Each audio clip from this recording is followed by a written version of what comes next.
एक बहरा व्यक्ति भगवान शंकर के मंदिर में रोज आता था। रोज भगवान शंकर के मंदिर में रोज आता था।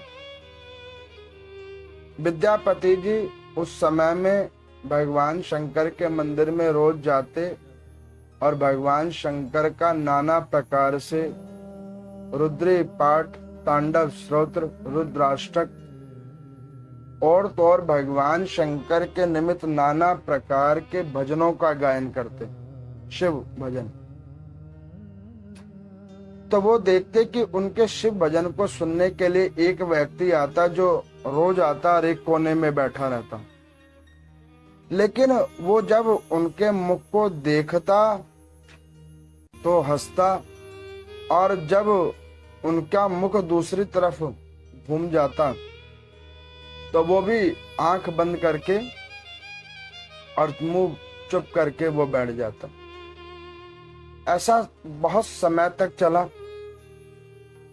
अब विद्यापति जी ने सोचा कि रोज ये भक्त आता है भगवान शंकर की कीर्तन को सुनने के लिए, स्तोत्रों का पाठ को श्रवण करने के लिए। एक दिन मैं इससे पूछूं कि क्या तुम्हारी भी प्रीति भगवान शंकर में है? तो विद्यापति जी ने उस व्यक्ति को पूछा कि भैया तुम रोज मंदिर में आते हो और रोज मंदिर में आते हो और रोज जब मैं कीर्तन करता हूं तो रोज कीर्तन करते हुए मुझे देखते भी हो, और जब तक मंदिर में पूजा पाठ कीर्तन भजन होता है तब तक तुम बैठे रहते हो और उसके बाद जब संपन्न होता है तभी घर जाते हो। अब जब इतना विद्यापति जी ने कहा तो वो व्यक्ति बड़ी देर तक मौन रहा। विद्यापति जी ने बोला कि भैया मैं तुमसे पूछना चाहता हूँ कि क्या आप शिव भक्त हैं? उस व्यक्ति ने फिर भी उत्तर नहीं दिया। 2 बार पूछ लेने के बाद में जब उत्तर नहीं दिया तो वहां पर एक और व्यक्ति खड़ा था। वो कहने लगा कि विद्यापति जी ये उत्तर देगा कैसे?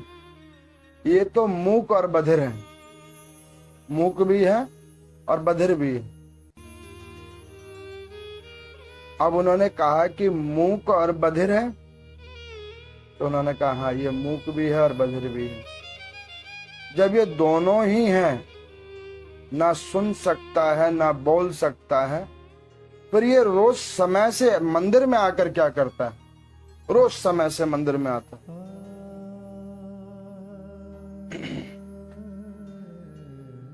तो वो जो व्यक्ति मूक और बधिर था वो थोड़ा पढ़ा लिखा था, लिखना जानता था। तो विद्यापति जी ने लिखकर भेजा कि जो तुम रोज आकर मंदिर में कीर्तन सुनते हो, रोज मंदिर में आकर जो शिव तांडव स्तोत्र आदि देखते हो, कथा मैं कहता हूँ उसको सुनते हो, उसको तुम जब सुन नहीं सकते, बोल नहीं सकते, तो फिर मंदिर में आकर मूर्ति के समान बैठते क्यों? किस लिए? किस भाव के लिए?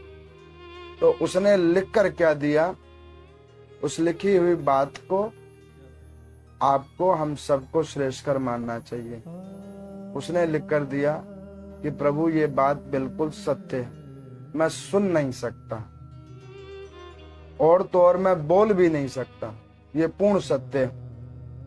और उससे भी बड़ा सत्य यह है कि मंदिर में परमात्मा का वास है। वहां पर आप जैसे साधु जन आकर भगवान शंकर की पूजा आराधना करते हैं। मैं ये सोचता हूँ कि उस परमात्मा ने मुझे ये करने का अवसर, ना श्रवण का अवसर दिया, ना मुख से गुणावाद का अवसर दिया, कम से कम नेत्र तो छोड़ दिए हैं जो आकर दर्शन तो करता हूँ। अब जब ये कहा तो विद्यापति जी के आंखों में आंसू उतर आया। उन्होंने कहा कि वाह प्रभु, मैं तो सोचता था कि केवल कंठों के स्वर से परमात्मा रीझता है। मैं तो ये सोचता था जो नाना प्रकार की पूजा करता है परमात्मा उस पर रीझता है। लेकिन मुझे आज पता लग गया कि परमात्मा जो ये सब कुछ नहीं कर सकता, केवल आकर खड़े होकर देख जाता है, परमात्मा उसके ऊपर भी रीझ जाता है। वो भोले बाबा उसके ऊपर भी रिझ जाते। भगवान शंकर के आगे बैठकर विद्यापति जी बैठकर रोने लगे और कहने लगे कि प्रभु, जीवन में आज तक मैंने आपसे कुछ नहीं मांगा, और आज तक मैंने आपसे कुछ नहीं मांगा, और मैंने कभी आपसे मांगने की चाह भी नहीं की, लेकिन आज मेरी करुणा जग गई इस व्यक्ति को देखते हुए कि जिसकी आपके प्रति इतनी श्रद्धा है, जो सुन नहीं सकता, बोल नहीं सकता, और फिर भी वो श्रद्धा रखकर रोज मंदिर में आता है।